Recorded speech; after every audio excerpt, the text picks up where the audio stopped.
আসসালামু আলাইকুম, সকলকে স্বাগত আজকের ক্লাসে। বাংলাদেশ বিষয়বলির আউটলাইন 1 নাম্বারটা হয়ে গেছে। আউটলাইন 2 আজকে একটু ভিন্ন রূপে, অর্থাৎ দেখি আউটলাইন 2 তে লেখা লাগবে বেশি, যে কারণে আমি তো আপনাদেরকে ক্লাস শেষে পিডিএফ দেব। পুরো ক্লাসগুলো শেষ হয়ে গেলে, আউটলাইন শেষ হয়ে গেলেই পিডিএফ দেব। সো সেজন্য আশা করি আজকে এই বোর্ডে কোনো সমস্যা নাই ইনশাআল্লাহ। ঠিক আছে,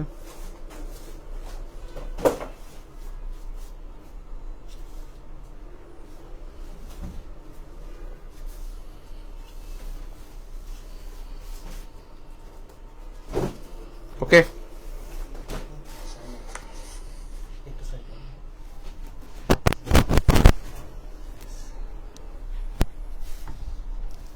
কলমটা কই জানি রাখছিলাম, কলমটা এই জায়গাটা মনে রাখছি, ফোনের কাছে।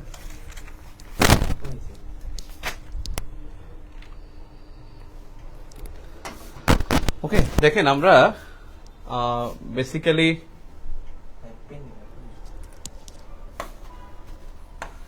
ভৌগোলিক অবস্থাটা গতকালকে দেখেছিলাম, দ্বিতীয় অধ্যায়টাও দেখেছিলাম, দ্বিতীয় এবং তৃতীয় অধ্যায় আমরা দেখেছিলাম। এখন আমরা দেখব অধ্যায় 4, অর্থনীতি চ্যাপ্টার। এই অর্থনীতি চ্যাপ্টারে বাংলাদেশের অর্থনীতি, অর্থাৎ বাংলাদেশ বিষয়বলির সবচেয়ে যেটা বেশি গুরুত্বপূর্ণ যে অধ্যায়টা, সেটা অর্থনীতি, মুক্তিযুদ্ধ, সংবিধান। কালকে বলেছিলাম এই 3টা অধ্যায় হলো মাদার, একেবারে মাদার। দেখেন আমরা যদি দেখি 45তম বিসিএস যে প্রশ্ন ছিল যে 45তম বিসিএস অর্থনীতি থেকে প্রশ্ন ছিল 4টা। আয়কর মেলা আসছিল, এর একটা টিকা আসছিল, আয়কর মেলা থেকে একটা টিকা আসে।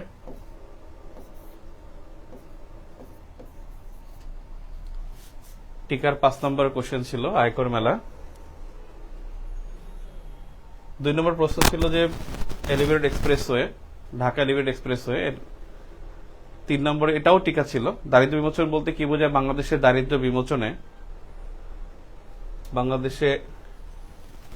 দারিদ্র্য বিমোচনে সরকার কর্তৃক গৃহীত কার্যক্রমগুলো আলোচনা করুন। দারিদ্র্য বিমোচন বলতে কি বোঝায়, এটা দারিদ্র্য বিমোচনে সরকারের গৃহীত কার্যক্রম সমূহ আলোচনা করুন। এই প্রশ্নটা একেবারে প্রাসঙ্গিক ছিল। 3 নম্বর প্রশ্নটা একেবারে প্রাসঙ্গিক ছিল, এটা এখনো গুরুত্বপূর্ণ। এবং এই প্রশ্নটা মনে রাখবেন, সোশ্যাল সেফটি নেট, সামাজিক নিরাপত্তা কর্মসূচি আপনি পড়বেন। এই সোশ্যাল সেফটি নেট বা সামাজিক নিরাপত্তা কর্মসূচি, এই প্রত্যেকটা কর্মসূচি দারিদ্র্য বিমোচনের সরকারের গৃহীত কর্মসূচি। এই কর্মসূচিটা আপনি যত বেশি পড়বেন ততই মানে অর্থনীতি সমীক্ষা থেকে ডিরেক্ট পড়ে যাবেন, সামাজিক নিরাপত্তা কর্মসূচি, সেখান থেকে উত্তর করতে পারবেন। এই প্রশ্নের কনসিকুয়েন্স বা এখনো ইম্পর্টেন্স এখনো আছে। আমি 2টা টিক দিলে বুঝবেন এর গুরুত্ব অনেক আছে। আজ উন্নয়নের মহাসড়কে বাংলাদেশ, উক্তির আলোকে বাংলাদেশের সরকার গৃহীত কর্মসূচিগুলো কি কি। গৃহীত 3টি প্রকল্প সম্পর্কে আলোচনা করুন। এখানে বলছে যে উন্নয়নের মহাসড়কে বাংলাদেশ এবং উক্তিটির আলোকে বাংলাদেশ সরকার গৃহীত 3টি প্রকল্প সম্পর্কে আলোচনা করুন। এই প্রকল্প চয়েস করাটা কিন্তু খুব অ্যামেজিং বিষয়। এখানে সবাই একই প্রকল্প করতে পারবে না। আপনি যদি বলেন বাংলাদেশের জন্য সবচেয়ে অ্যামেজিং 3টা প্রকল্প কোনটা, তারা কিন্তু সব এখানে প্রকল্প চয়েস করাটা খুব গুরুত্বপূর্ণ। সবাই সেম প্রকল্প গ্রহণ করবে না, যারা এই 3টাকে চুজ করবে তারা খুব ভালো করবে। যেমন একটা হলো পদ্মা সেতু, এর গুরুত্ব 45তম তো ছিল, এখনো আছে। সেকেন্ড সেটা হলো বঙ্গবন্ধু টানেল, যেটা ইউনিক, বঙ্গবন্ধু টানেল। এটা বাংলাদেশের জন্য ইউনিক। আর 3 নম্বর যে প্রকল্পটা সেটা হতে পারে আপনার রূপপুর পরমাণু বিদ্যুৎ কেন্দ্র, রূপপুর। এই 3টি প্রকল্প যারা চয়েস করবে তারা খুব ভালো পরীক্ষা দিয়েছে বলা যায়। এরপর আসেন 44তম বিসিএস এর যে প্রশ্ন ছিল, 44তম বিসিএস এর প্রশ্ন আমরা দেখি। এখানে অনেকগুলো প্রশ্ন ছিল 44তম বিসিএস এ, কমপক্ষে 7টা প্রশ্ন ছিল। 44তম বিসিএস এর প্রশ্ন যদি দেখি, সুনীল অর্থনীতি কি, এটা আসলে অর্থনীতির মধ্যে বলা যায়, কালকেও বলেছিলাম এই প্রশ্ন পঞ্চম অধ্যায়ের ক্ষেত্রে বলা যায় পরিবেশ ও প্রকৃতি, আবার এটা প্রথম অধ্যায়ে বলা যায়। সুনীল অর্থনীতি এটা সবসময় লাগবে, কালকের ক্লাসে বলেছিলাম। সুনীল অর্থনীতিতে কিভাবে অবদান রাখতে পারে বাংলাদেশ, সেটাও আইপিও এবং সমুদ্র সীমা জয়ের আলোকে লিখতে হবে। সামুদ্রিক সম্পদ আহরণে বাংলাদেশ সরকারের গৃহীত কার্যক্রম বর্ণনা করুন। এই প্রশ্নটা ভেরি ভেরি ইম্পর্টেন্ট, এখনো গুরুত্বপূর্ণ। অর্থাৎ এই 3টা প্রশ্ন একেবারে সুনীল অর্থনীতির ব্যাকগ্রাউন্ডে। আমি ব্লু ইকোনমি সম্পর্কে আপনাদেরকে একটা শীট দেবো, ওই শীটটার একটু আপডেট করে দিলে ওটা আপনারা পড়ে ফেলতে পারবেন ইনশাল্লাহ। মেগা প্রকল্প কি? মেগা প্রকল্প 5 নম্বর একটা প্রশ্ন ছিল, এটা টিকা ছিল। মেগা প্রজেক্ট আসলে কি, এটা একটা ভালো প্রশ্ন। এটা হলো মেগা প্রজেক্টটা হলো যে প্রজেক্টগুলো 2009 সালে গ্রহণ করেছে সরকার ক্ষমতায় এসে, যেই প্রকল্পগুলো তারা অগ্রাধিকার ভিত্তিতে করবে এবং যেই প্রকল্পগুলো এনইসি অর্থাৎ ন্যাশনাল ইকোনমিক কাউন্সিল কর্তৃক পাশ হয়, একনেক না, এনইসি কর্তৃক পাশ হতে হয় এবং এটা মানে সর্বনিম্ন 5 বছর এবং সর্বোচ্চ 25 থেকে 30 বছর হয়। এবং এটা দেখা গেছে যে এই মেগা প্রকল্পগুলো একটু ব্যয়বহুল হয়, ব্যয় সাপেক্ষ হয়। সাধারণত এটা 3000 কোটি টাকার বা 2000 কোটি টাকার উপরে হয়। একটু বৃহৎ প্রকল্প, এগুলো মেগা প্রকল্প। এই মেগা প্রকল্প বর্তমানে 8টি মেগা প্রকল্প আপনাদের আমি অর্থনীতি ক্লাসে দেখাবো। কিন্তু মেগা প্রকল্পের সাথে একটা রিলেশন আছে, সেটা হলো fast track project. Fast track project, এবং অনেকে বলতে পারেন যে ফাস্ট ট্র্যাক প্রজেক্টটা কি। ফাস্ট ট্র্যাক প্রজেক্টটা হলো যে অর্থ মন্ত্রণালয়ের একটা নির্দেশনা, ফাইন্যান্স মিনিস্ট্রির একটা নির্দেশনা, যে ফাইন্যান্স মিনিস্ট্রির নির্দেশনা হলো যে খুব দ্রুত করতে হবে। 2014 সালে এই ফাস্ট ট্র্যাক প্রজেক্টটা ঘোষণা করা হয়, 2014-এ। মেগা প্রজেক্ট 2009 আর ফাস্ট ট্র্যাক প্রজেক্ট 2014। 14 সালে অর্থ মন্ত্রণালয় যেইগুলোকে বেশি গুরুত্ব দিয়েছে এবং যেগুলোকে বলা হয় যে রেট কি জানি রিটার্ন, আরে ভুলে গেলাম রে, আরআরসি হলো রেট অফ রিটার্ন। যেসব জায়গা থেকে, যেসব প্রজেক্ট থেকে মানে রেট অফ রিটার্ন আছে, নামটা যেন ভুলে গেলাম, আরআরসি তো মনে হয়, রেট অফ রিটার্ন। অর্থাৎ যেখানে প্রজেক্টগুলো চালু হওয়ার পর সেখান থেকে ফিডব্যাক আসার কথা, সেটাকে বলা হয় রেট অফ রিটার্ন। এবং রেট অফ রিটার্ন যেগুলো থেকে আসবে সেগুলোকে অগ্রাধিকার দেওয়াটাই হলো ফাস্ট ট্র্যাক প্রজেক্টের মূল বিষয়। পদ্মা সেতু প্রকল্প বাস্তবায়নের ফলে বাংলাদেশ অর্থনৈতিক প্রবৃদ্ধির ভবিষ্যৎ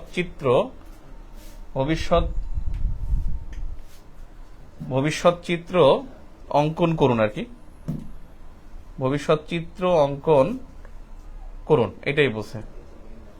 তাহলে পদ্মা সেতু প্রকল্প বাস্তবায়নের ফলে বাংলাদেশ অর্থনৈতিক প্রবৃদ্ধির ভবিষ্যৎ চিত্র অঙ্কনের যে আসবে একেবারে আমরা এটা বুঝতে পেরেছিলাম।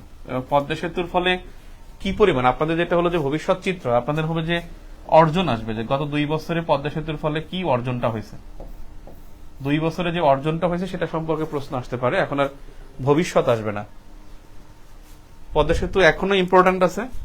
ঢাকা মেট্রো রেল প্রকল্পের পরিচয় দিন, এটা শর্ট একটা ডিসক্রিপশন আসছে, তবে আপনাদের এখন যেটা গুরুত্বপূর্ণ, ঢাকা মেট্রো রেল প্রকল্পের পরিচয় দিন। এই প্রশ্নটার যদি এখনকার জিনিসটা বলেন, সেটা হলো রেলপথে আমাদের একটা বিপ্লব হয়েছে। আপনাদের জন্য এবছর রেলপথ ভেরি ভেরি ইম্পর্টেন্ট। 46তম বিসিএস এর জন্য রেলপথ খুব গুরুত্বপূর্ণ। যে আমাদের রেলপথের অন্তর্ভুক্ত জেলা এখন 48টি, 16টি জেলায় রেলপথ নাই, আর বাকি সব জায়গায় রেলপথ আছে। রেলপথের গুরুত্বটা সবচেয়ে বেশি। আমার মনে হয় যে খুব ইউনিক একটা প্রশ্ন হতে পারে রেলপথ থেকে। তাহলে আমরা রেলপথটা ওখানে অ্যাড করতে পারি। ভিশন 2041, এটা খুব এলাবোরেট করতে হবে। ভিশন 2041 সালে ভিশন, এখানে ভীষণ 2041 আপনাদের সাথে আরেকটা বিষয় রেড করতে হবে, সেটা হলো খুব চালাক এখন বিপিএসসি, খুব চালাক, এবং 45তম প্রশ্ন দেখলেই বোঝা যায়। ভীষণ 2041 এর সাথে আরেকটা হলো 2031 বা ভীষণ 2021 এর সাথে ভীষণ 2041 এর পার্থক্যটা কি? এখানে দুই ধরনের কোশ্চেন হতে পারে। ভীষণ 2031 এটা হলো যে উচ্চ মধ্যম আয়ের দেশ করা। এখন আপনাকে কিন্তু উচ্চ মধ্যম আয়ের দেশের বৈশিষ্ট্য জানা লাগবে। উচ্চ মধ্যম আয়ের দেশ, এই যে উচ্চ মধ্যম আয়ের দেশের বৈশিষ্ট্য এবং বাংলাদেশ অর্জনে কি কি চ্যালেঞ্জগুলো আছে সেটা জানতে হবে। আর ভীষণ 2041 এখানে কিন্তু লক্ষ্যমাত্রা কিন্তু দুইটা। একটা হলো ভীষণ 2041 আগে ছিল যেটা, সেটা হলো উন্নত সমৃদ্ধ বাংলাদেশ। এটা আমরা জানি, উন্নত ও সমৃদ্ধ বাংলাদেশ। আর 2022 সালের অগাস্টে যেটা পরিকল্পনা করেছে এবং 23 সালের থেকে আনুষ্ঠানিকভাবে চালু হয়েছে সেটা হলো স্মার্ট বাংলাদেশ। এবং এর সাথে আরেকটা গুরুত্বপূর্ণ দিক হলো স্মার্ট বাংলাদেশ। তাহলে স্মার্ট বাংলাদেশ এবং হলো উন্নত সমৃদ্ধ বাংলাদেশ, এই ভীষণ 2041। আর ভীষণ 2021 যেটা ছিল ভীষণ 2021, ভীষণ 2021 বিষয়বস্তু ছিল যে মধ্যম আয়ের দেশ করা, এবং সেক্ষেত্রে মধ্যম আয়ের দেশ হলো যেটা হয়েছিল, মধ্যম আয়ের দেশ যেটা হয়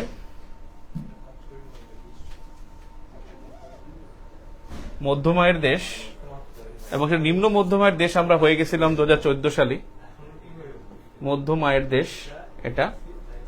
তারপরে তুলনামূলক একটা চিত্র চাইবে, অর্থাৎ ভীষণ 2021 এবং তিনটার চিত্র একত্রে আমার একটা নোট আছে যে 21, 31 এবং 41 একটা বক্স পড়লে আপনি সুন্দর করে আশা করে উত্তর করতে পারবেন। খুবই গুরুত্বপূর্ণ এখানে ইকোনমিক্স এর কোশ্চেনটা। 43তমতে সেম কোশ্চেন আবারও আসছে যে ভীষণ 2021, 41 কি, ভীষণ 2041 অর্থনৈতিক সরকারের প্রধান প্রধান পদক্ষেপ কি কি। ভেরি ভেরি ইম্পর্টেন্ট এই কোশ্চেনটা, এবং চ্যালেঞ্জ। আমাদের এই পদক্ষেপ জানতে হবে প্লাস হলো at the same time challenge জানতে হবে, যে পদক্ষেপ প্লাস চ্যালেঞ্জ এটা আপনাদের জন্য 46তমতে আবার গুরুত্বপূর্ণ। পদক্ষেপ এবং চ্যালেঞ্জ বোধ জানতে হবে।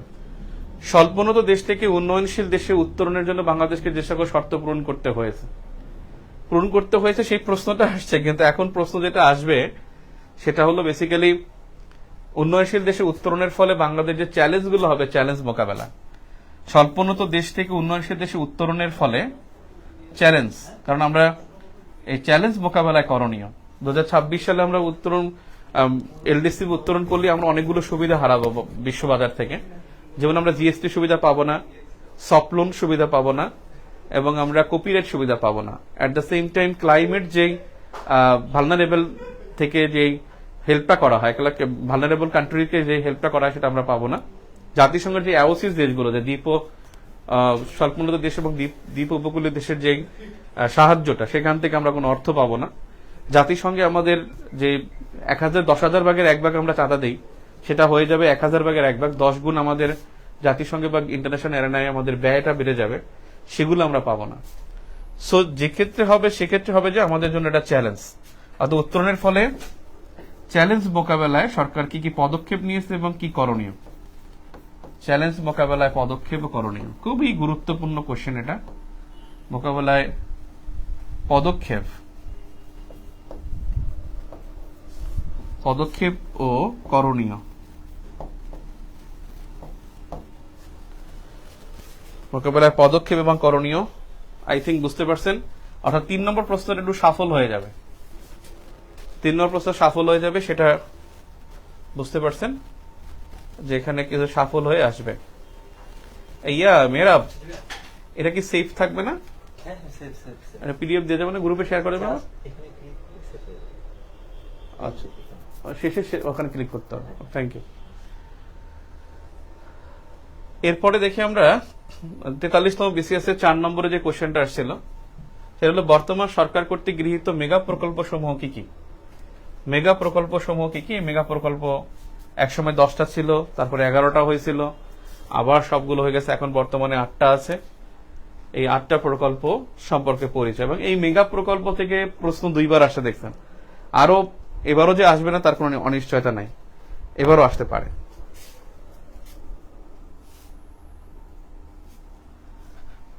এরপরে হলো যে মেগা প্রকল্প সময়ের আর্থসামাজিক প্রভাব আলোচনা করুন। মেগা প্রকল্পের আর্থসামাজিক প্রভাব, অর্থাৎ মেগা প্রকল্প আমরা যেগুলো পড়ব তার অবশ্যই আর্থসামাজিক প্রভাব আমরা পড়বই। অর্থাৎ এই দুইটা প্রশ্ন আমাদের আবারও লাগবে। গভীর সমুদ্র বন্দর, যেটা আমাদের হলো মাতারবাড়ি সমুদ্র বন্দর, এই মাতারবাড়ি সমুদ্র বন্দরও কিন্তু আমাদের মেগা প্রজেক্টের অন্তর্ভুক্ত।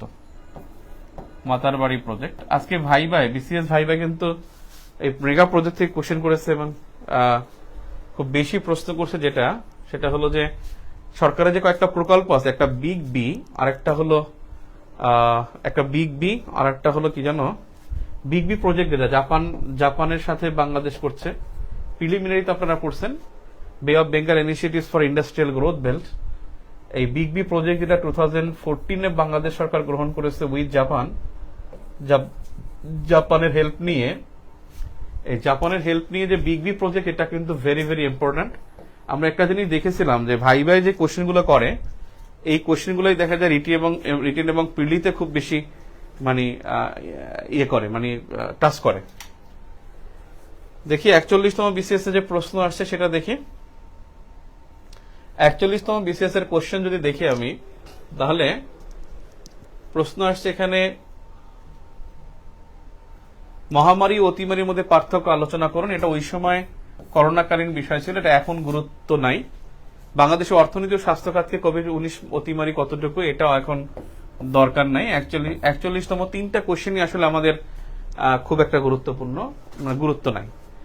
তবে একটা বিষয় হলো যে আজকেও যে ভাইবা হয়েছে, সেখানেও একজন পুলিশ ফার্স্ট চয়েস ছিল, সে বলছে যে ভাই আমাকে কমিউনিটি ক্লিনিক জিজ্ঞেস করছে। এই স্বাস্থ্যের সাথে যেটা সবচেয়ে গুরুত্বপূর্ণ হলো কমিউনিটি ক্লিনিক। কমিউনিটি ক্লিনিক যেহেতু জাতিসংঘের একটা পুরস্কার পেয়েছে, সেজন্য এটা খুবই গুরুত্বপূর্ণ।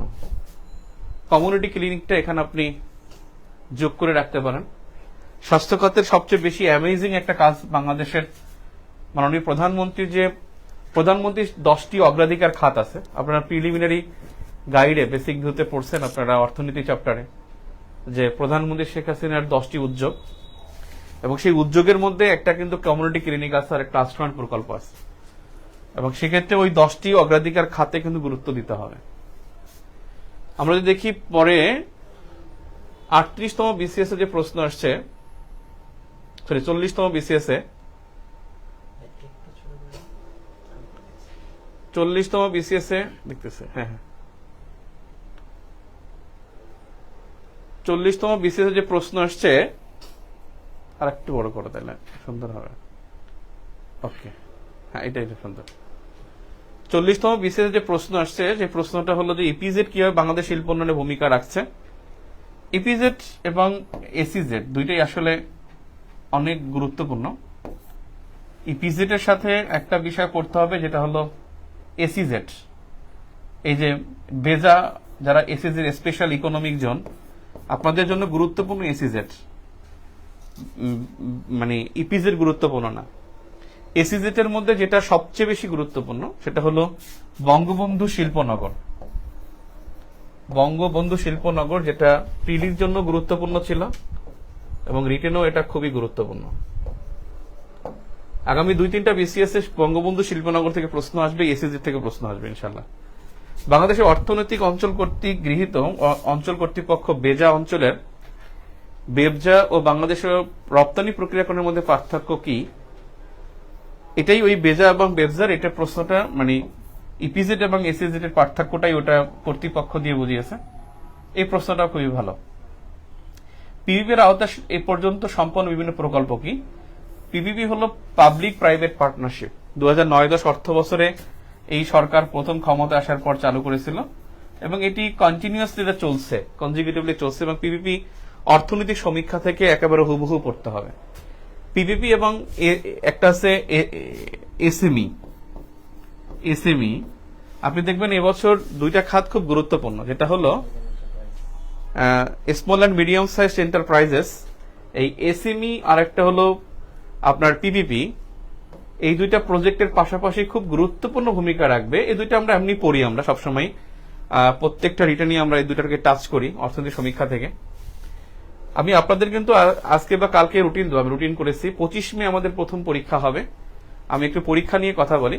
25 মে আমাদের প্রথম পরীক্ষা হবে এবং প্রথম পরীক্ষাটা হবে কনসেপচুয়াল 1 থেকে। কনসেপচুয়াল 1 মানে আমরা কনসেপচুয়াল 1-এ আমরা 3টা চ্যাপ্টার পড়ব। যেই পরীক্ষাগুলো যখন থাকবে ওই পরীক্ষার মধ্যে আমরা ওই চ্যাপ্টারগুলো শেষ করব, সিলেবাসটা শেষ করব। তাহলে আমরা খুব সুন্দর করে আমাদের সিলেবাসটা 31 জুলাইয়ের মধ্যে শেষ করতে পারবো ইনশাআল্লাহ। 31 জুলাইয়ের মধ্যে শেষ করার জন্য আমাদের যেটা করতে হবে সেটা হলো যে আমরা 25 মে একটা পরীক্ষার তারিখ রাখবো এবং 4:30 পরীক্ষা হবে অফলাইনে ফার্মগেটে। যারা ফার্মগেটে এসে পরীক্ষা দিতে চান তারা 1500 টাকা ফি, আর যারা অনলাইনে দিতে চান, অনলাইনে আমাদের 13টা পরীক্ষা দিতে চান, তাদের জন্য ফিটা হলো 2000 টাকা। কারণ হলো আপনি ওখানে পরীক্ষা দিয়ে আপনি যখন পরীক্ষা হবে আপনার ওই ভর্তি হওয়ার পর আপনার কুরিয়ারে আমরা খাতাগুলো পাঠিয়ে দেবো। ভর্তি হওয়ার পর কুরিয়ারে খাতাগুলো পাঠিয়ে দিলে 13টা খাতা পাঠাবো। আপনি ওই খাতায় পরীক্ষা দিয়ে আপনি ওই খাতাগুলো আমাদেরকে ছবি তুলে স্ক্যান করে দিবেন। স্ক্যান করে দিলে আমরা মেইল করে দিবেন, স্ক্যান করে হোয়াটসঅ্যাপে বা হলো মেসেজ এসে পাঠাবেন আমাদের মেইলে। আমরা ওটা প্রিন্ট দিয়ে আপনার খাতা দেখে মূল্যায়ন করে আবার আপনাকে কুরিয়ার করে দেবো। যারা অনলাইনে পরীক্ষা দিতে চান তাদের ফি 2000 টাকা। কারণ অনলাইনে একটু টাকাটা বেশি থাকবে, কারণ অনলাইনে একটু হ্যাসেল বেশি, পরিশ্রম বেশি, কারণ অনেকবার কুরিয়ার করতে হবে। 13টা কুরিয়ার করলে তো কুরিয়ার খরচ তো অনেক। সো ওইভাবে খাতা দেখে মূল্যায়ন করা হবে অনলাইনে। আরেকটা বিষয় হলো যে পরীক্ষাটা যদি দেন সবার জন্যই ভালো, কারণ আপনি টাইম, আসল তো খেলা পরীক্ষা ভাই। আপনি যত ভালো করেন পরীক্ষাটা গুছিয়ে লেখা, সুন্দর করে আর্ট দিয়ে লেখা। আপনি দেখবেন আমার ভিউ ফর জিকে তে একটা ক্লাস আছে আমার পরীক্ষা নিয়ে, আমি পরীক্ষা কিভাবে লিখতে হয় ওই আর্ট নিয়ে আমার একটা ক্লাস আছে ভিউ ফর জিকে তে। ভাই 45তম রিটেন গ্রুপই আছে, খুব চমৎকার একটা ক্লাস, মানে আমার নিজেরই পছন্দ ক্লাসটা। দেখলে দেখবেন ওটা কিভাবে লিখতে হয় সুন্দর করে আলোচনা করা আছে। এবং পরীক্ষার সিস্টেমটা আমি ওই ক্লাসটা আমি আপনাদেরকে শেয়ার করব, নাম্বার 1। নাম্বার 2 হলো যে যারা পরীক্ষা দিবেন তাদের আমি যখন রুটিন দেবো, রুটিন দেওয়ার পর ভর্তির প্রসেসটা নিয়ে কথা বলবো, ওখানে ভর্তির প্রসেস থাকবে। আর যেটা হলো যে যারা ফার্মগেটে পরীক্ষা দিতেন তারা 1500 টাকা ফি। আমরা মোট 13টা পরীক্ষা নেব। আমি এখন পর্যন্ত আপনাদেরকে 9টা পরীক্ষার আমি রুটিন দেব 31 জুলাইয়ের মধ্যে। আর বাকি পরীক্ষা যে 2টা, ওটা পরীক্ষার তারিখ ঘোষণা করলে হয়তো 31 জুলাইয়ের আগেও হতে পারে, পরে হতে পারে। ফুল কোর্সের উপরে পরীক্ষা থাকবে, পুরো ফুল কোর্সের উপরে পরীক্ষা থাকবে। তখন কি করতেছো? আচ্ছা আচ্ছা, হ্যাঁ ওকে। তারপরে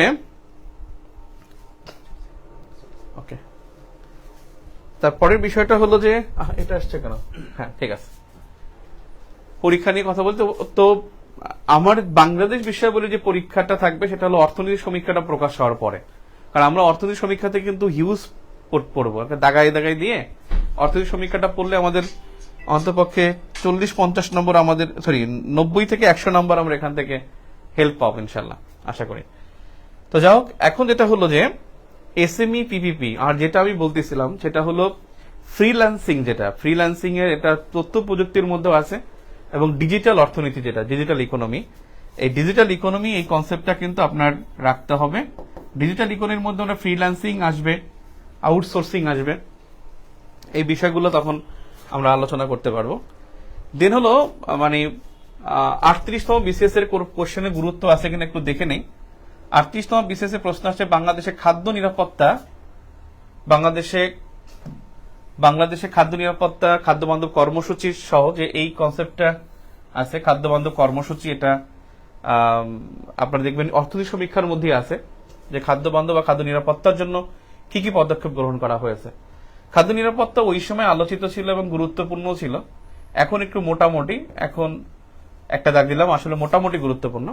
আন্তর্জাতিক শ্রম বাজার ও বাংলাদেশ টিকা আসছে। আপনাদের কিন্তু রেমিটেন্স এবং রিজার্ভ, বৈদেশিক ঋণ আর হলো বিনিয়োগ, এই 4টা জিনিস না পড়ে পরীক্ষা হলে তো যাওয়াই যাবে না। কারণ এই ডেটাগুলো সহ আপনার কিন্তু ডেটা সহ লিখতে হবে, এবং এই প্রত্যেকটা জিনিস আবার আপনার ইন্টারন্যাশনাল অ্যাফেয়ার্সে লাগবে। ইন্টারন্যাশনাল অ্যাফেয়ার্সে যখন আপনি বাংলাদেশের শ্রম বাজার নিয়ে, রিজার্ভ নিয়ে, বৈদেশিক লোন নিয়ে আপনি ডিপ্লোমেসি প্রয়োগ করবেন, তখন কিন্তু এই ডেটাগুলো, এই রিসোর্সগুলো লাগবে। সো এই প্রশ্ন যে রিজার্ভ, রেমিটেন্স, ঋণ এবং বিনিয়োগ, এই 4টা ফ্যাক্ট খুব সুন্দর করে আমাদের আলোচনা করতে হবে। ইউনিয়ন স্বাস্থ্য পরিবার পরিকল্পনা কেন্দ্র টিকা কমিউনিটি ক্লিনিক, আমি একটু আগে বললাম কমিউনিটি ক্লিনিক এবং এক্সপ্যান্ডেড প্রোগ্রাম অন ইমিউনাইজেশন, এই ইপিআই কার্যক্রমটাই টিকা কর্মসূচি। আপনি জানেন বাংলাদেশ প্রথমবারের মতো বিশ্বের মধ্যে বাংলাদেশ 3টি রোগ থেকে মুক্তি লাভ করেছে, কালাজ্বর, পোলিও, আর একটা হলো ফাইলেরিয়া। এবং বাংলাদেশে কিন্তু যেটা হচ্ছে যে ফাইলেরিয়া হসপিটাল হচ্ছে বাংলাদেশে প্রথমবারের মতো যে টিকা ইনস্টিটিউট হচ্ছে, গোপালগঞ্জে টিকা ইনস্টিটিউট হবে। তো এই কারণে এই কমিউনিটি স্বাস্থ্য এবং টিকা কর্মসূচি আলাদা করে পড়তে হবে। ইপিআইও কিন্তু টিকা কর্মসূচি, এক্সপ্যান্ডেড প্রোগ্রাম অন ইমিউনাইজেশন বা সম্প্রসারিত টিকাদান কর্মসূচি, যেটা 1979-এ আইসিডিডিএর মাধ্যমে চালু হয় এবং বাংলাদেশে শিশু মৃত্যুহারের সবচেয়ে ভূমিকা রাখছে এই ইপিআই কর্মসূচি। তো ইউনিয়ন স্বাস্থ্য কমিউনিটি ক্লিনিক এটা মাস্ট। এবছর এটা ভাই জিজ্ঞেস করতেছে এবং এটা পিলিতে যে কেন আসে না আমি জানি না, তবে ইনশাল্লাহ এটা রিটার্নে খুবই খুবই গুরুত্বপূর্ণ। আরেকটা গুরুত্বপূর্ণ, আমি এখানে কখনো আসে না কিন্তু আমি এটা লিখবো।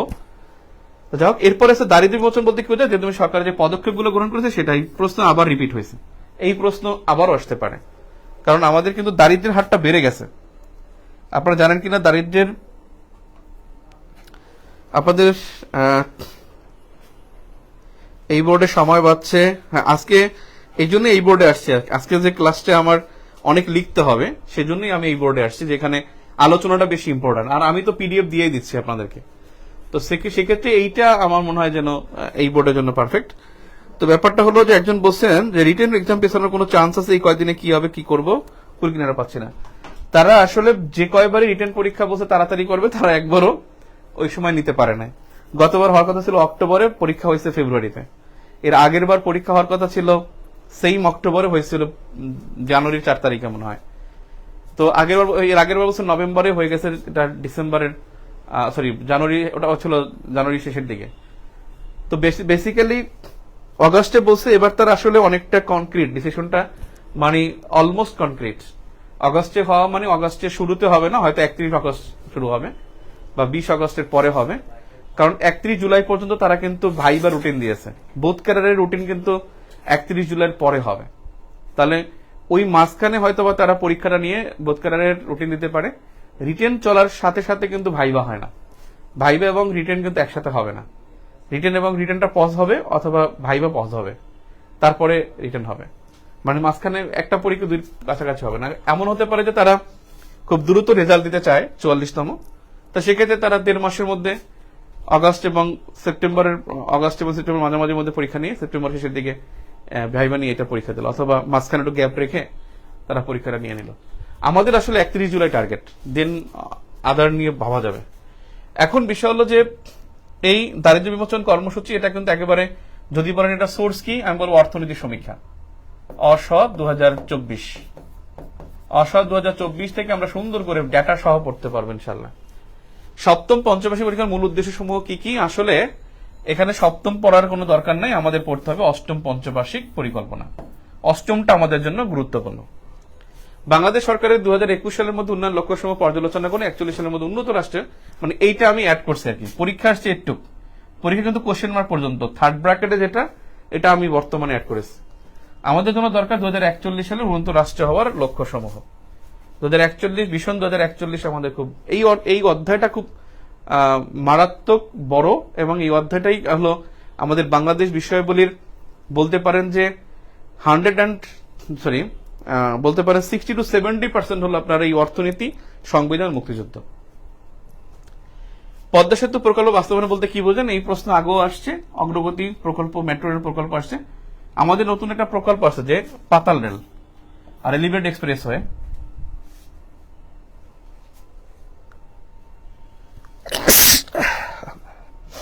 আয়কর মেলা, এই প্রশ্নটা আগেও আসছে, এখনো আসে। আয়কর নিয়ে আসে। আমাদের কিন্তু একটা বাট এক্সপো হয়, but expo, Bangladesh textile expo, but expo, এটা খুবই, বাট এক্সপো এবং হলো রিহাব, এই প্রশ্নগুলো আসে। একবার কি হয়েছে জানেন, 33তম বিসিএস আমি পরীক্ষা দিচ্ছি, পরীক্ষা আসছিল অ্যাপারেল শিল্প, অ্যাপারেল আসছিল, অ্যাপারেল। এখন টিকা আসছে অ্যাপারেল, 33তম খুব সম্ভবত অ্যাপারেল আসছে। এখন আমি তো অ্যাপারেল বুঝি না, অ্যাপারেল যে পোশাক শিল্প তা তো আমি জানি না। অ্যাপারেল আসছে, আমি তো পুরো বসে আছে যে অ্যাপারেল কি, পরে দেখলাম একজন বসে যে অ্যাপারেল, বসে যে পোশাক শিল্প, কেমন জানি সাউন্ড পাইলাম এটা। আমি তারপরে একটু পোশাক শিল্প লেখা আসছি, কিন্তু আমার কাছে বিশ্বাস হয় নাই। পরীক্ষা দিয়ে বের হয়েছি, তারপরে দেখি যে কয়েক মাস পরই বঙ্গবন্ধু সম্মেলন কেন্দ্র, ওই সময় চীন মন্ত্রী সম্মেলন কেন্দ্র ছিল, সেখানে দেখি অ্যাপারেল সামিট হয়েছে। এই অ্যাপারেল সামিট দেখি গার্মেন্ট ইন্ডাস্ট্রি। তো এইরকমের টার্মিনোলজি গুলো আসলে বুঝতে হবে। বাট এক্সপো রিহাব, এই আবাসন মেলা রিহাব, আর টেক্সটাইল এক্সপো মানে বস্ত্র মেলা, এই দুইটা।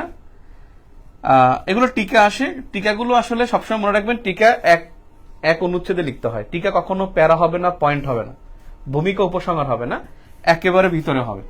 যদি বলেন যে আয়কর মেলার যদি 4টা উদ্দেশ্য থাকে, ধরেন 4টা উদ্দেশ্য কোন একটা টপিকে, নিচে নিচেও লেখা যাবে না, 1 নম্বর দিয়ে লিখে আবার এখানে 2 নম্বর দিয়ে 3 নম্বর দিয়ে লিখতে হবে, অর্থাৎ কখনোই এটা প্যারা করা যাবে না। এগুলো টিকা। এবং এই বছর কিন্তু টিকা লেখা না, লেখা সংক্ষিপ্ত আলোচনা করুন, 45তমতে টিকা শব্দটা ব্যবহার করে না। কারণ টিকা যদি শব্দ ব্যবহার করে, প্যারা না লিখলে 0, একেবারে 0 নাম্বার। তো বেসিক্যালি এরপরে আসি 35তমতে। আল্লাহ রে, হ্যাঁ 35তম, বাংলাদেশের গত 5 বছরের ধারাবাহিক মোট দেশজ উৎপাদনের বা জিডিপির বিবরণ দিন। দেখেন, এই 5 বছরের ধারাবাহিক মোট দেশজ উৎপাদনের বা জিডিপির বিবরণ দিন 5 বছরের। আপনার এই 5 বছরের মধ্যে আপনার সবগুলোর একটা বিবরণ আমি দিয়ে দেবো। বিশেষ করে রপ্তানি আয়, 5 বছরের বিনিয়োগ, 5 বছরের ধরেন জিডিপি, টোটাল জিডিপি, 5 বছরের জিডিপি প্রবৃদ্ধি, 5 বছরের ধরেন আপনার গড়ায়ু, এই 5 বছরের একটা লিস্ট থাকতে হবে। কারণ এখানে 5 নম্বর একটা কোশ্চেন থাকে, তো এই জন্য 5 বছরের একটা তালিকা ক্রমশ থাকতে হয়। এই প্রশ্ন আমি পারছিলাম 35তম বিসিএস, আমি এই প্রশ্নটা খুব ধুমায় লিখছি, মানে একবার মুখস্থ ছিল আমার। রেমিটেন্স খাত বাংলাদেশ অর্থনৈতিক উন্নয়নে কি অবদান রাখছে? রেমিটেন্স, যেটা আগেও বললাম, রেমিটেন্স আমাদের জন্য 4টা খাত, 4টা কোশ্চেন গুরুত্বপূর্ণ। রেমিটেন্স আরেকটা গুরুত্বপূর্ণ বিষয়, সেটাকে আমি এখানে লিখতেছি, সেটা হলো সোয়াপ কারেন্সি। এই সোয়াপ কারেন্সির বাংলাদেশের উদ্যোগ, সোয়াপ কারেন্সি সংক্রান্ত বাংলাদেশের উদ্যোগ, বিকজ যে নিজস্ব মুদ্রা লেনদেন, ডলারের বিপরীতে নিজস্ব মুদ্রা লেনদেনটা কি বলা হয়? Swap currency. এবং বাংলাদেশ গত 11 জুলাই ভারতের সাথে রুপিতে বাণিজ্য করার কর্মসূচি গ্রহণ করেছে।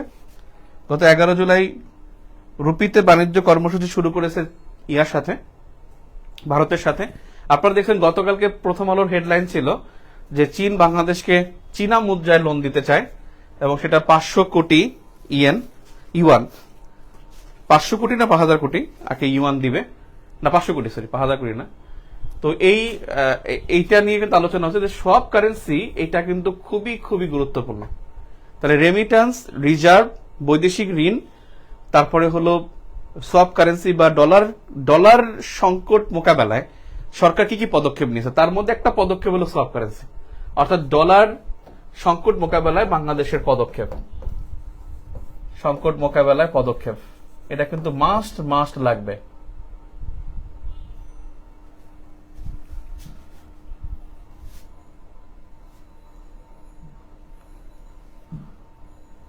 মাস্ট লাগবে, সেটা হলো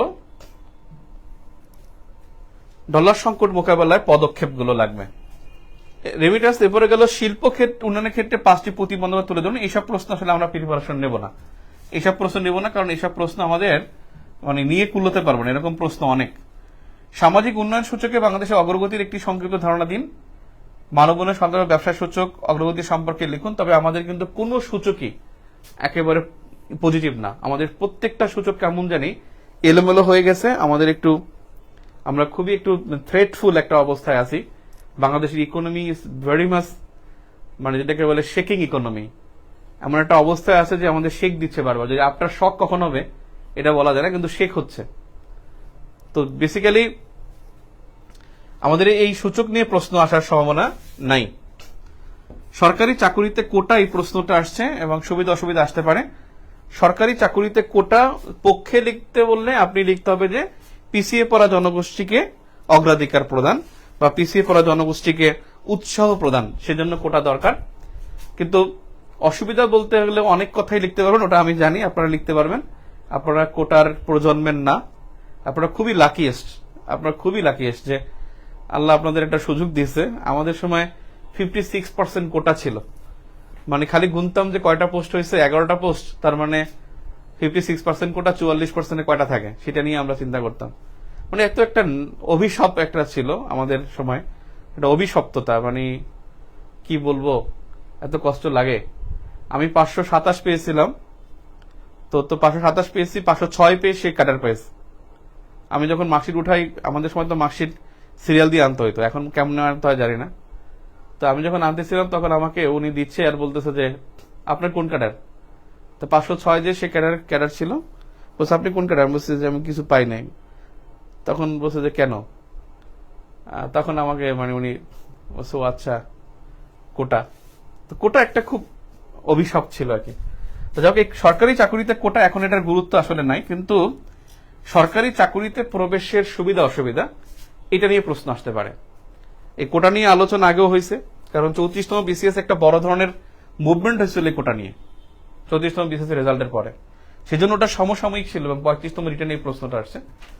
তো সেক্ষেত্রে এখন কিন্তু মানে সরকারি চাকুরিতে প্রবেশের বয়স নিয়ে আলোচনা হচ্ছে, তার মানে এটা কিন্তু আপনাদের জন্য খুবই আলোচনার বিষয়। এর পাশে বাংলাদেশে প্রাইভেট পাবলিক অংশীদারিত্ব, এটাই কিন্তু পিভিপি, এটাই পিভিপি। এবং এই পিভিপির কথা আগেও বলছি, তবে পিভিপির সাথে আরো কয়েকটা বিষয় বলছিলাম, এসএমই, ডিজিটাল ইকোনমি, ফ্রিল্যান্সিং। ওকে, এখন আপনি কনক্লুশনে আসতে পারেন যে আসলে যেগুলো এখানে টিকমার্ক দিছি এর বাইরে কোন বিষয়গুলো গুরুত্বপূর্ণ। আমি যদি বলি এর বাইরে গুরুত্বপূর্ণ কি, তাহলে সবার আগে যেটা আসবে সেটা হলো যে ভিশন 2041, যেটাকে আমরা বলি দ্বিতীয় প্রেক্ষিত পরিকল্পনা। এই ভিশন 2041কে অন্যভাবে না, অন্য নামে আসবে দ্বিতীয় প্রেক্ষিত পরিকল্পনা বা সেকেন্ড পার্সপেক্টিভ প্ল্যান। এই সেকেন্ড পার্সপেক্টিভ প্ল্যান বা দ্বিতীয় প্রেক্ষিত পরিকল্পনা, এটার গুরুত্ব অনেক বেশি এবং এটাই কিন্তু ভিশন 2041। ক্লিয়ার? ওর বাইরে যেটা লাগবে সেটা নিয়ে আমি কথা বলতেছি, ওর বাইরে যেটা লাগবে সেটা নিয়ে কথা বলতেছি।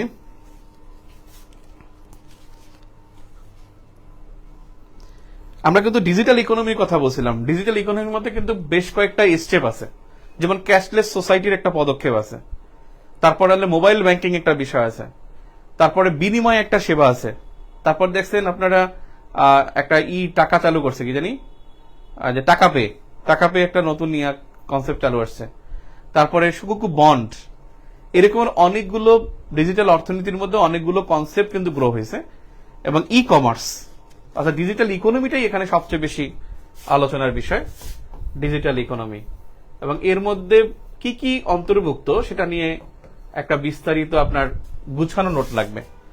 ক্যাশলেস সোসাইটি, তারপরে হলো বিনিময় সেবা, তারপরে মোবাইল কমার্স, ই কমার্স এর মধ্যে থাকবে। এরপরে যেটা অতিরিক্ত লাগার মতো যে লাগবে এমন কিছু আছে, সেটা হলো আশ্রয়ণ প্রকল্প। আশ্রয়ণ প্রকল্প এখন পর্যন্ত কোনো পরীক্ষা আসে নাই, আশ্রয়ণ প্রকল্পতে এবার মাস্ট আসবে ইনশাল্লাহ। আশ্রয়ণ প্রকল্প একটা কনসেপ্ট আছে, আপনারা হয়তো শুনছেন, একটা কনসেপ্ট আছে, কনসেপ্টটার নাম হলো যে অন্তর্ভুক্তিমূলক উন্নয়ন বা ইনক্লুসিভ ডেভেলপমেন্ট। আর একটা কনসেপ্ট হলো যে ইনক্লুসিভ ডেভেলপমেন্ট।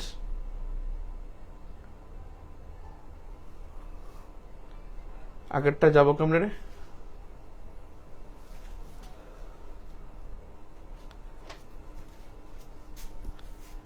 ইনক্লুসিভ ডেভেলপমেন্টের একটা বিষয় আছে যে এখানে লেখা যাবে, হোয়াট ইজ ইনক্লুসিভ ডেভেলপমেন্ট।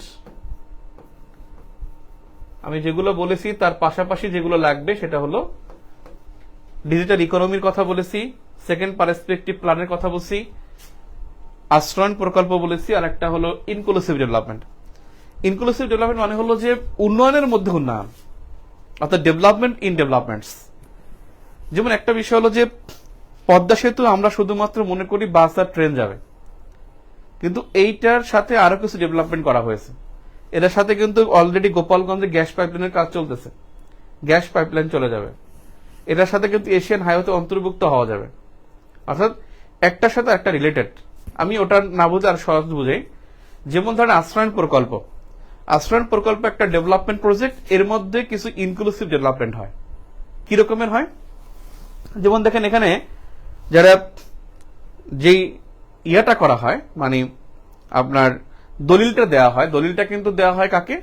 পুরুষের পাশাপাশি নারীকে, অর্থাৎ হাজবেন্ড এবং পুরুষের দুজনের নামে কিন্তু দলিলটা হয়। প্রধানমন্ত্রী কিন্তু এসে বলছিল যে আমি আপনাকে 2 শতক জমি দেব এবং 3 কক্ষের রুম দেব, একটা বাড়ি দেব, তার মানে আপনি কি করবেন? সাথে সাথে বউকে বের করে দিবেন। এই জন্য বউয়ের নামও দলিল থাকবে, আপনার নামও থাকবে, যাতে কেউ কেউ বের করে দিতে না পারে। তার মানে এখানে কি হচ্ছে? নারী ক্ষমতায়ন হচ্ছে।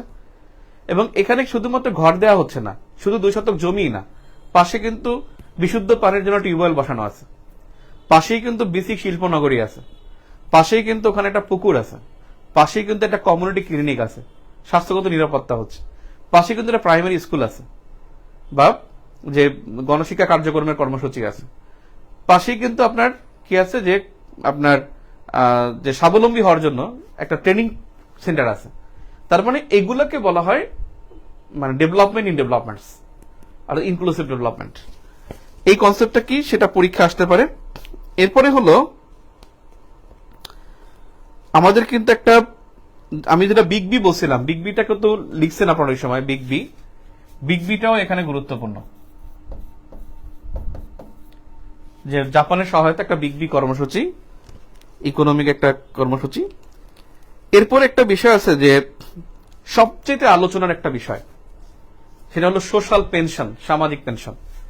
এই সামাজিক পেনশন কিন্তু আপনাকে এই অধ্যায়ের মধ্যে পড়তে হবে। কিছু করার নাই, বলবেন যে এত কিছু পড়বো কেমনে, আপনি খালি ক্লাস করেন, ক্লাস করবেন, ক্লাস নোট করবেন, দেখবেন ইনশাল্লাহ কেমনে হয়। এই হেডেকটা নাইম ভাইয়ের, যে নাইম ভাই এটার হেডেক নিচ্ছে, যে এটা গুছানোর দায়িত্ব নাইম ভাইয়ের। সামাজিক পেনশনের গুরুত্ব এটা খুবই গুরুত্বপূর্ণ। এরপরে একটা বিষয় আছে যে এরপরে কি গুরুত্বপূর্ণ, আমি কিন্তু আগে বলছিলাম যে প্রধানমন্ত্রীদের 10টি উদ্যোগ, এই পিএম এর 10টি উদ্যোগ কিন্তু জেনে যেতে হবে। প্রধানমন্ত্রীর 10টি উদ্যোগ শর্ট ডিসক্রিপশনে পড়বো, কিন্তু তারপরও পড়ে যেতে হবে। এরপরে যদি বলেন কি, সেটা হলো এবছর কিন্তু একটা প্রশ্ন আসে, আপনারা দেখছেন পিলির যে কোশ্চেন আসছে তার কিন্তু একটা কনসিকুয়েন্স কিন্তু রিটেনে থাকবে। পিলি রিটেনের কোশ্চেনে কিন্তু একটা কনসিকুয়েন্স কিন্তু ভাইবার থাকে, ভাইবারটাও কিন্তু ইমপ্লিমেন্টেশন অন্যটা পড়ে। ঠিক তেমনি এখানে একটা প্রশ্ন আসছে যে কিন্তু টিসিবি কোন মন্ত্রণালয়ের অধীনে? Trading corporation of Bangladesh. এটা কিন্তু দ্রব্যমূল্য নিয়ন্ত্রণ করে। আমাদের কিন্তু এখন দ্রব্যমূল্য একটা ঝামেলা আছে। এই দ্রব্যমূল্য নিয়ন্ত্রণের জন্য করণীয় কি? হয়তো রচনা আসতে পারে, হয়তো প্রাইস হাইক নামে এসে আসতে পারে, নয়তো আপনার দেখা যেতে পারে আপনার কম্পোজিশন আসছে, কম্প্রিহেনশন আসছে, নয়তো দেখা যাবে যে এটা নিয়ে একটা প্রশ্ন আপনার ইন্টারন্যাশনাল বাংলাদেশ অ্যাফেয়ার্স হয়ে গেছে। তারপরে দ্রব্যমূল্য নিয়ন্ত্রণ নিয়ে একটা প্রশ্ন আসতে পারে, দ্রব্যমূল্য নিয়ন্ত্রণ। এখন আপনি বল দ্রব্যমূল্য নিয়ন্ত্রণ করার জন্য সরকার কিছু টিসিবির পণ্য বিক্রি করে, দেখেন না টিসিবি পণ্য। তারপর আপনি দেখছেন না যে খোলা বাজারে চাল বিক্রি করে। এগুলো সব কিন্তু হলো ওই যে সোশ্যাল সেফটি নেটের অন্তর্ভুক্ত, সামাজিক নিরাপত্তা কর্মসূচির মধ্যে অন্তর্ভুক্ত। তা আমার মনে হয় এই বিষয়গুলো। আরেকটা বিষয় আছে যে আপনি যখন বিনিয়োগ পড়বেন, ইপিজেড পড়বেন, এসিজেড পড়বেন, তার সাথে একটা কনসেপ্ট যুক্ত হয়ে যাবে, সেটা হলো OSS, on stop service. One stop service, এটা এর সাথে যুক্ত হয়ে যাবে। ওয়ান স্টপ সার্ভিসের পুরো আদ্যপান্ত জানতে হবে। তাহলে আমি 4র্থ অধ্যায় শেষ করতে পেরেছি। 4র্থ অধ্যায়ের মধ্যে আমি যেগুলো টিক মার্ক দিয়েছি সেগুলোর গুরুত্ব বেশি, আর যেগুলো গুরুত্ব টিক মার্ক দিইনি সেগুলো আসলে গুরুত্ব নাই। আমার আলোচনা শুনে 4র্থ অধ্যায়টা আপনারা মনে হয় ঠিক করতে পারছেন। আমরা এখন 5ম অধ্যায় চলে যাই। 5ম অধ্যায় বাংলাদেশের পরিবেশ ও প্রকৃতি। এখান থেকে দেখেন 45, 44, 43, 45, 44, 44, 43, 41, 38, 37, 35, 36 এবং 40তম বিসিএস এখান থেকে প্রশ্ন হয়নি। তার মানে প্রত্যেকবারই প্রশ্ন আসছে, সেটা হলো ইকোনমিক্স একবার আসে নাই, আর এইটা হলো পুরো 7 বার পরীক্ষা আসছে 9 বারের মধ্যে। 40 এবং 36তম বাদে সবসময় পরীক্ষা আসছে।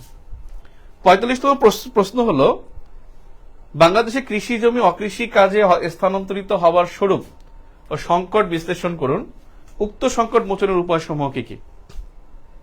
বাংলাদেশে কৃষি জমি অকৃষি কাজে স্থানান্তর হবে স্বরূপ সংকট বিশ্লেষণ করুন। এটা বেসিক্যালি হলো যে আমাদের কৃষি জমি যে রূপান্তর হয়েছে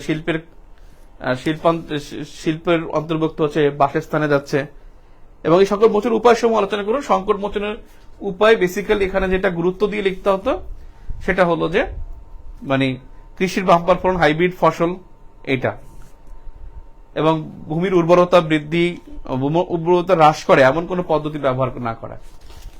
40তম বিশেষে আসছে কৃষি গবেষণা বলতে কি বোঝায়? খাদ্য উৎপাদন বৃদ্ধিতে বাংলাদেশ কৃষি গবেষণা প্রতিষ্ঠানের অবদান, ইলিশ উৎপাদন বৃদ্ধিতে সরকারের ভূমিকা, মৎস্য সম্পদের একটা এখানে বড় ভূমিকা আছে। আমি আরেকটা বিষয় বলতে চাই, আমাদের কৃষিতে কিন্তু ব্যাপক একটা চাহিদা, সেটা জিআই সম্পর্কে প্রশ্ন কিন্তু এখানে আসবে। বাংলাদেশ জিআই পণ্য যেগুলো আছে কৃষি শিল্প সবগুলোকে অ্যাডজাস্ট করে এবং জিআই গ্রহণ করলে লাভ কি লস কি সেগুলো নিয়ে প্রশ্ন আসতে পারে। এই লাইটগুলো একটু কমায় দেয়। বাংলাদেশের বর্তমান পরিবেশ ও প্রকৃতি সম্পর্কিত চ্যালেঞ্জ সমূহ বর্ণনা করুন। বর্তমান পরিবেশ ও প্রকৃতি সম্পর্কিত চ্যালেঞ্জ সমূহ বর্ণনা করুন। এটা একটা পরিবেশের কোশ্চেন অনেকটা, এটা ভালো প্রশ্ন। এরপরে দেখা যাক বাংলাদেশের কৃষি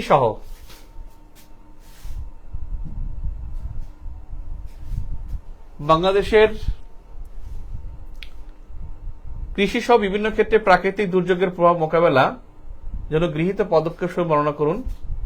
ভালো প্রশ্ন। বাংলাদেশ সংবিধানের রাষ্ট্রপতি, এই প্রশ্নটা এখানে ঢুকছে কেমনে? এটা ঠিক আছে, এই প্রশ্নটা এখানের না, এই প্রশ্নটা এখানের না। বাংলাদেশের স্থানীয় সরকার ব্যবস্থা, এই 5 নম্বর কোশ্চেন এখানের না, তো ভুলে ঢুকে গেছে। খাদ্য নিরাপত্তা বারবারই আসে টিকা। প্রশ্ন নম্বর হলো 41তম।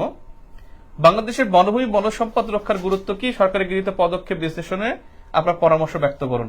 মাস্ট এই কোশ্চেন আসবে ইনশাল্লাহ, অনেকটাই সম্ভাবনা আছে। মাস্ট বলছি, আমি সরি, এটা বলা ঠিক না। অর্থাৎ বনজ সম্পদ এবং বনভূমি এবং এই যেটাকে বলে আপনার বনায়ন, সামাজিক বনায়ন, গ্রামীণ বনায়ন, এগুলা থেকে প্রশ্ন আসবে ইনশাল্লাহ। কারণ আমাদেরকে যে হিটওয়েভ, এই থার্মোফোবিয়া বা হিটওয়েভ, এই হিটওয়েভ কিন্তু আমাদের জন্য ভেরি ভেরি ইম্পর্টেন্ট। এই হিটওয়েভের সাথে রিলেশন করে বনজ সম্পদ, এটা আমাদের বনভূমি 2024 সালের মধ্যে 20% করার কথা, 24 সাল প্রায় শেষ হয়ে যাচ্ছে। তার মানে এটা কিন্তু পসিবল কিনা আল্লাহ জানে। এখান থেকে কিন্তু গুরুত্বপূর্ণ ভূমিকা রাখতে হবে, মানে এই প্রশ্নটা আসতে হবে। টেকসই উন্নয়নের ধারণাটি ব্যাখ্যা করে বর্তমান বিশ্বে টিকে থাকার জন্য গুরুত্ব বাংলাদেশের প্রেক্ষাপটে আলোচনা করুন। টেকসই উন্নয়ন এটা আমাদের ভেরি ভেরি ইম্পর্টেন্ট। এটা এই প্রশ্নটা কিন্তু টেকসই উন্নয়ন, এটা একেবারে বললাম না সেদিনকা যে কিছু একেবারে চিরসাম্প্রতিক, good governance, blue economy, SDG, এগুলা কিন্তু লাগবে। এবং টেকসই উন্নয়ন কিন্তু আপনার জাতিসংঘের চ্যাপ্টারে গুরুত্বপূর্ণ, বাংলাদেশের ইন্টারন্যাশনাল অ্যাফেয়ার্সে গুরুত্বপূর্ণ, আবার প্রবলেম সলভিং গুরুত্বপূর্ণ, এখানে অর্থনীতির মধ্যে মানে এই বাংলাদেশের মধ্যে গুরুত্বপূর্ণ। টেকসই উন্নয়নের প্রশ্নে আপনাকে কোনো স্কিপ করা সম্ভব না। গ্যাস সম্পদের সঠিক ব্যবহার, আপনার যেটা আছে যে বাংলাদেশের যে জ্বালানি, এই জ্বালানি সমস্যা চাহিদা সমাধান করণীয় এবং কূটনীতি, এই জ্বালানি সংকট তো মানে এনার্জি ডিপ্লোমেসি বলি, পাওয়ার ডিপ্লোমেসি বলি, এই জ্বালানি ভেরি ভেরি ইম্পর্টেন্ট। এখানে কেন গুরুত্বপূর্ণ দেখেন, যে বাংলাদেশ কিন্তু একটা জিনিস দেখছেন, আমাদের সড়ক করে দিছি একটা তামিমের নামে, শেখ তামিমের নামে আমরা একটা সড়ক করে দিছি। শেখ তামিম হলো কাতারের যিনি সরকার প্রধান, তিনি বাংলাদেশ সফর করে গেছেন। এবং কাতারের ওনাকে আমি খুশি করছি কেন? কারণ কাতারের সাথে কিন্তু আমার গ্যাস আমদানি চুক্তি আছে, ওমানের সাথে আমরা চুক্তি করেছি। ওমানের সাথে চুক্তি করার কারণেই কিন্তু কাতারের আমাদেরকে গুরুত্ব দিয়েছে। আমাদের কিন্তু দেখছেন আমরা ব্রুনাইকে ছাগল দিয়ে দিয়েছিলাম, গত বছর কিন্তু আমরা কি করছিলাম, কৃষি কূটনীতি করেছিলাম, যে আমরা ছাগল দিয়ে দিয়েছিলাম, কারণ ওনারা খাসির মাংস পছন্দ করে। এবং পাঙ্গাস মাছ দিয়ে দিয়েছিলাম আমরা, পাঙ্গাস মাছ ওদের পছন্দ কি আল্লাহ জানে। ব্রুনাই এমন একটা দেশ যেখানে কোনো ইলেকশন হয় না, কিচ্ছু হয় না, এবং কোনো নাই, সাউন্ড নাই কোনো, যে আমাদের গণতন্ত্র লাগবে এটা সেটা নাই। সেই ব্রুনাইকে আমরা দিয়েছি কারণ ব্রুনাইয়ের সাথে আমাদের কিন্তু তেল আমদানির একটা বিষয় আছে। এই জ্বালানি নিয়ে কিন্তু আমাদের একটা কয়েকটা চুক্তি করেছি, এবং গ্যাসের ব্যাপারে বিশেষ করে আমাদের কিন্তু প্রতি বছর 700 MMCFD আমাদের গ্যাস কিন্তু প্রতিদিন আমদানি করতে হয়, প্রতিদিন, দৈনিক। এই গ্যাসের যে ঘাটতি, এটা পূরণ করার জন্য আমরা কি ওপেন মার্কেট থেকে কিনবো নাকি আমরা চুক্তির মাধ্যমে কিনবো, এইটা নিয়ে একটা বিষয় আছে। এই ডিপ্লোমেসিটাও এখানে গুরুত্বপূর্ণ, জানেন ইস্যুটা। দুর্যোগ ব্যবস্থাপনা বলতে কি বোঝে? উন্নয়নশীল দেশের সত্ত্বেও এইটা ভেরি ভেরি ইম্পর্টেন্ট একটা পরিবেশের কোশ্চেন। এরপরের প্রশ্ন আছে,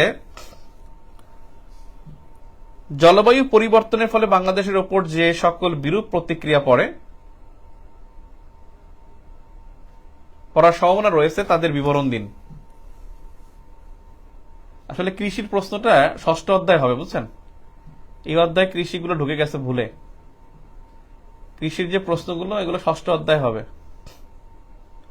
এটা বেসিক্যালি পরিবেশ ও প্রকৃতি, এটা জলবায়ু পরিবর্তন নিয়ে। জলবায়ু পরিবর্তনের যে প্রভাব, একেবারে এখানে বলতে পারি অর্থনৈতিক সমীক্ষার জলবায়ু পরিবর্তনের চ্যাপ্টার আছে একটা। ওই চ্যাপ্টারটা পড়লে আর কিছু লাগবে না, কোথাও কোনো সোর্স খুঁজতে হবে না। বাংলাদেশের পরিবেশ বিপর্যয় দ্বারা আপনি কি বুঝেন? বাংলাদেশে পরিবেশ বিপর্যয় দ্বারা আপনি কি বুঝেন? আপনার দৃষ্টিতে বাংলাদেশের নদী দূষণের প্রধান কারণগুলো, আপনি যে আমাদের দুর্যোগ আছে 13টা। এই 13টা দুর্যোগের সংক্ষিপ্ত একটা পরিচয় লাগবে, 13টি দুর্যোগের পরিচয়, এবং এর মধ্যে 4-5টা আছে যেগুলোর ক্ষতি বেশি, এগুলো পরীক্ষার জন্য গুরুত্বপূর্ণ। যেমন একটা হলো আপনার বন্যা ভেরি ভেরি ইম্পর্টেন্ট। বন্যার পরে যেটা হলো যে আমাদের বজ্রপাত সবচেয়ে পৃথিবীতে বেশি হয় বাংলাদেশে, এটা মোকাবেলা করণীয়। এরপর হলো নদী ভাঙন। আমাদের নদী ভাঙনে প্রতি বছর 15 লাখ মানুষ তারা কিন্তু ঘরবাড়ি হারায়, নদী ভাঙন। এরপরে যেটা হয়েছে যে আমাদের ভূমিকম্পের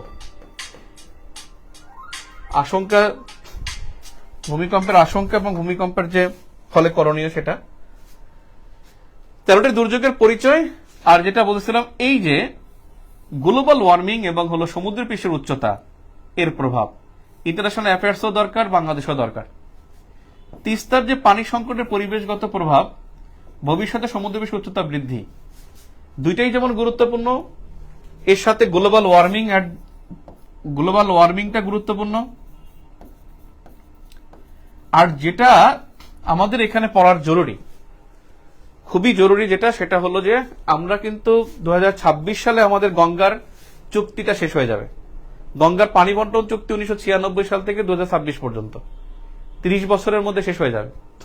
30 বছরের মেয়াদ শেষ হয়ে যাবে আগামী 2 বছরের মাথায়। তখন আমাদের আসলে পানি ডিপ্লোমেসিটা কি হবে, হাইড্রো ডিপ্লোমেসি বা ওয়াটার ডিপ্লোমেসি কি হবে, সেইটা সংক্রান্ত প্রশ্ন আমাদের প্রস্তুতি থাকতে পারে। ইন্টারন্যাশনাল অ্যাফেয়ার্সও আসতে পারে, বাংলাদেশও আসতে পারে।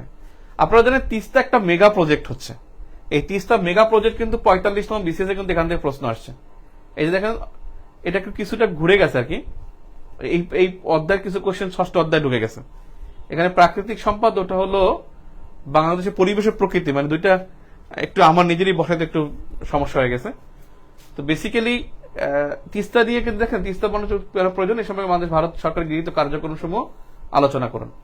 তিস্তা বা পানি বন্টন নিয়ে দুই দেশের মধ্যে একটা বিষয়, পানি বন্টন নিয়ে একটা কূটনীতি হবে। সেক্ষেত্রে হতে পারে যে 3টা যে আমাদের বাঁধ তৈরি করছে, একটা হলো তিস্তা বাঁধ, ফারাক্কা বাঁধ, টিপাইমুখ বাঁধ, এই 3টা বাঁধের কনসিকুয়েন্স, এই বাঁধগুলো হলে, মানে টিপাইমুখ বাঁধ এবং তিস্তা বাঁধ আছে, টিপাইমুখ বাঁধ চালু হলে কি হবে, এর একটা প্রভাব, এবং এই 3টা বাঁধের প্রভাব, এবং আমাদের এই পানি বন্টনের সমস্যার কারণে আমরা কি ধরনের পরিবেশগত বিপর্যয় হয়েছে, সেই সমস্যাটা এখানে অ্যাডজাস্ট করতে হবে।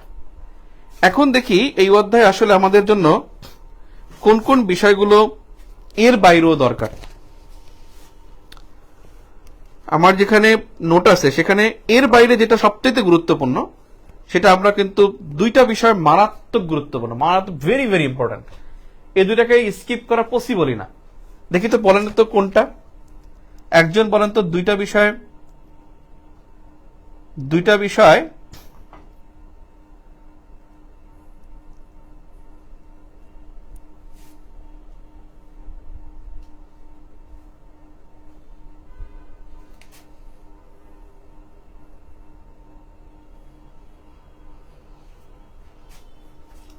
ও একজন খুব ভালো বলছেন, আদু ভাই। আদু ভাই, আদু ভাই একটা প্রস্তাব দিয়েছেন খুব চমৎকার, যে অনলাইনে খরচটা বেশি হয়ে গেল, আপনি দেখে দিয়ে আপনিও পিডিএফ দিয়ে আমরা প্রিন্ট করে নেব, কুরিয়ার করলে আপনার খরচ হবে, তাহলে তো ভালোই, তাহলে তো আমরা সেম খরচই রাখতে পারি। গুড একটা আইডিয়া, এই আইডিয়াগুলোই তো দরকার ছিল। আদু ভাই ঠিক আছে, থ্যাংক ইউ আদু ভাই। তো দুইটা গুরুত্বপূর্ণ, বলেন তো কোনটা গুরুত্বপূর্ণ পরিবেশ সংক্রান্ত? আমি সত্যি কথা, যে কমেন্টটা করবে তাকে আমি থ্যাঙ্কস দেব। পেনশন স্কিম তো আগেই বলছি, পেনশন স্কিম তো আগেই, সোশ্যাল পেনশন বা সামাজিক পেনশন বা পেনশন স্কিম। বাংলাদেশ বিষয়ে বলি, বইটা কবে আসবে বলছেন? আমি যদি ধরেন রিটেন ইন্টারন্যাশনাল যদি আমি আগামী সপ্তাহে দিতে পারি ইনশাল্লাহ, তাহলে ধরে নেবেন আমার দিতে আর সমস্যা নাই। কারণ আমি বাংলাদেশ দিব তখনই, অর্থাৎ বাংলাদেশ লাস্টে দিব বলতে ইন্টারন্যাশনাল অ্যাফেয়ার্স এর যে রিসেন্ট গুলো অ্যাড হবে ওর সাথে বাংলাদেশ অ্যাড করে দেবো। এবং আমি আমার ক্লাস করলে তো আপনার বাংলাদেশ বিষয়ে বলি ধরবেন আর দেখবেন 2 দিনের মধ্যে বই শেষ, আর সব আপনি দেখবেন পারা জিনিস। যারা অন্যরা তাদের একটু কষ্ট হবে, হয়তো 2 সপ্তাহ পড়া লাগবে। আমার বই তো আর হবে না। আমি আপনাকে বললাম ইন্টারন্যাশনাল অ্যাফেয়ার্স এর বই সব মোটামোটা, নাইমের বই সবচেয়ে ছোট, এবং 45তম পরীক্ষা দিচ্ছে শুধু 45। জিজ্ঞেস করে দেখেন কার বই সবচেয়ে বেশি কার্যকর হয়েছে। নাইমের বইটা কার্যকর হয়েছে, কারণ আমার বই পড়লে লেখা যায়। আপনার বই একবার পড়ে গেলে আপনি যে কোনো প্রশ্ন লিখে আসতে পারবেন, কারণ তথ্যগুলোর একটা কি আছে, সামঞ্জস্যতা আছে। চমৎকার বই, ঠিক আছে। নাইমের ভালো পড়ায়, বুঝছেন? না, হাইড্রো ডিপ্লোমেসি না, বদ্বীপ পরিকল্পনা যে বলছেন, thank you Imran Hossain. Delta plan, একটা হলো ডেল্টা প্ল্যান, যেটা বলছি সবার আগে যেটা লাগবে এখানে, থ্যাংক ইউ ভেরি মাচ। আরেকটা যেটা লাগবে সেটা কি, সেটা হলো যে marine protected area, marine protected area. এই মেরিন প্রোটেক্টেড এরিয়া এখানে গুরুত্বপূর্ণ। আমি যে মৎস্য সম্পদ কৃষির কথা বলছি সেটা আসলে 6ষ্ঠ অধ্যায় যোগ হবে। এটা একটু উল্টে গেছে, বেসিক্যালি আমার এটা অধ্যায় লিখতে ভুল হয়ে এসেছে। এই দুইটা যোগ করে ফেলেন। আমরা 6ষ্ঠ অধ্যায় যাই, অধ্যায় 6। বাংলাদেশের প্রাকৃতিক সম্পদ নিয়ে প্রশ্ন আসছে। আসলে এই প্রশ্নটা হলো 5ম অধ্যায়ের প্রশ্ন। ওদিকে কৃষিগুলো এখানে আসবে। বাংলাদেশ খনিজ সম্পদের সংক্ষিপ্ত পরিচয় দিন। বাংলাদেশ খনিজ সম্পদ আহরণ ও শিল্পে ব্যবহারের ক্ষেত্রে সমস্যার সম্ভাবনা কি কি? শক্তি সম্পদ হিসেবে কয়লার গুরুত্ব আলোচনা করুন। খনিজ সম্পদ আমাদের লাগবে, খনিজ সম্পদটাই কিন্তু এনার্জি, এইটাই এনার্জি। ওই এনার্জির প্রশ্ন ওখানে ঢুকে গেছে। এই অধ্যায়ে এনার্জিটা লাগবে, এনার্জি অ্যান্ড পাওয়ার। বিদ্যুৎও কিন্তু এটার মধ্যে ঢুকবে।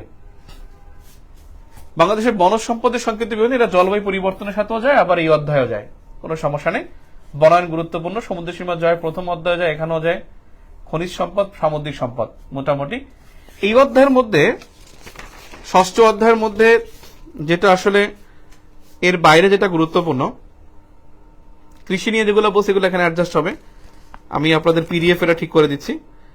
একটা বিষয় হলো যে আমাদের যে বিদ্যুৎ নিয়ে একটা কথা আছে, অর্থাৎ বিদ্যুতের যে কর্মসূচিগুলো আছে,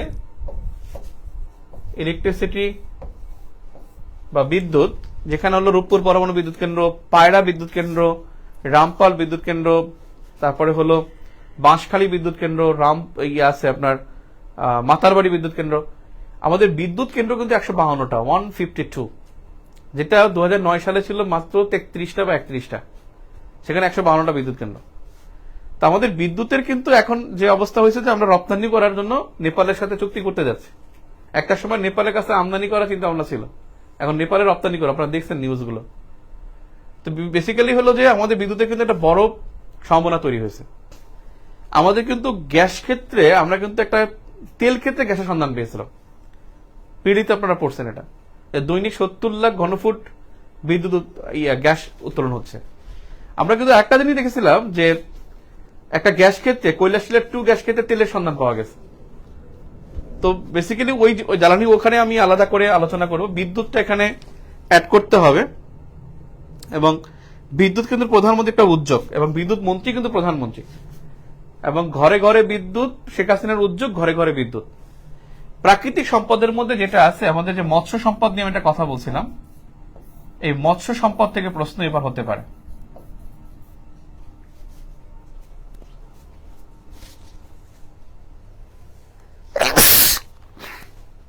আমাদের সবচেয়ে বড় সম্পদ কি জানেন? কে বলতে পারবেন? দেখি বলেন তো, একজন বলেন। পৃথিবীর মধ্যে ইউনিক বাংলাদেশের সম্পদ একটা ইউনিক একটা সম্পদ আছে। সম্পদটা কি দেখি একটা কমেন্ট করেন তো দেখি, যে বাংলাদেশের ভৌগোলিক বা প্রাকৃতিক সম্পদের মধ্যে কোনটা সবচেয়ে বেশি।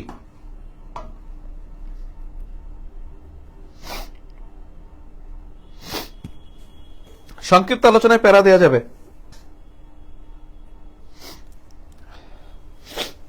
কে বলতে পারেন দেখি, আমি 2-3টা কমেন্ট দেখি, আমি বলবো যে বাংলাদেশ সবচেয়ে কোনটা, কোন প্রাকৃতিক শক্তিটা সবচেয়ে বেশি, প্রাকৃতিক সম্পদটা সবচেয়ে বেশি।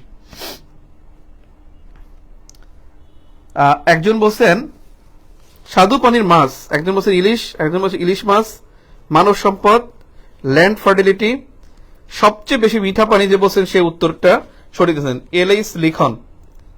এলএস লিখন, থ্যাংক ইউ ভেরি মাচ, আপনার উত্তরটি সবচেয়ে সঠিক। বাংলাদেশের সবচেয়ে বেশি সম্পদ হলো মিঠা পানি। মিঠা পানির প্রাচুর্যতা এটা বাংলাদেশের সবচেয়ে বড় সম্পদ। এবং এই মিঠা পানির মাছ উৎপাদনে আমরা কিন্তু পৃথিবীর তৃতীয় হয়ে গেছে। ক্লিয়ার? আর একটা বিষয় হলো যে এখান থেকে নবায়নযোগ্য জ্বালানি দেখবেন, নবায়নযোগ্য জ্বালানি নিয়ে আমাদের কিন্তু অনেকগুলো প্রজেক্ট ঘোষণা করা হয়েছে এবং SREDA, sustainable and renewable energy development authority, SREDA গঠন করা হয়েছে। স্রেডা, এই স্রেডা থেকে মানে অ্যাডজাস্ট করে প্রশ্ন হতে পারে। আমরা কিন্তু বায়ু বিদ্যুৎ প্রকল্পে গিয়েছি কক্সবাজারে, 50 মেগাওয়াটের কিন্তু বায়ু বিদ্যুৎ প্রকল্প আমাদের চলছে। তিস্তায়, যেখানে তিস্তা নদীতে গাইবান্ধার গোবিন্দগঞ্জে 200 মেগাওয়াটের সৌর বিদ্যুৎ প্রকল্প চলছে। এই নবায়নযোগ্য জ্বালানি খুবই খুবই গুরুত্বপূর্ণ বাংলাদেশের এটাই। ঠিক আছে, আমাদের জন্য সবচেয়ে, কালকে কি বারে, কালকে কি বার, মঙ্গলবার না, আগামীকাল পিডি ক্লাস, ভাইবার ক্লাস। আমাদের 25 তারিখে প্রথম পরীক্ষা, এই জন্য আমাদের ক্লাস সংখ্যা একটু বাড়াতে হবে। বুধবার ক্লাস থাকবে, শুক্রবার শনিবার আমরা লং ক্লাস নেব, আর দিনে রাতে মিলে ক্লাস নেব। ক্লাস একটু বেশি, আমাদের পরীক্ষার তারিখগুলো শেষ করতে পারলে আমাদের কোর্স কমপ্লিট হয়ে যাবে।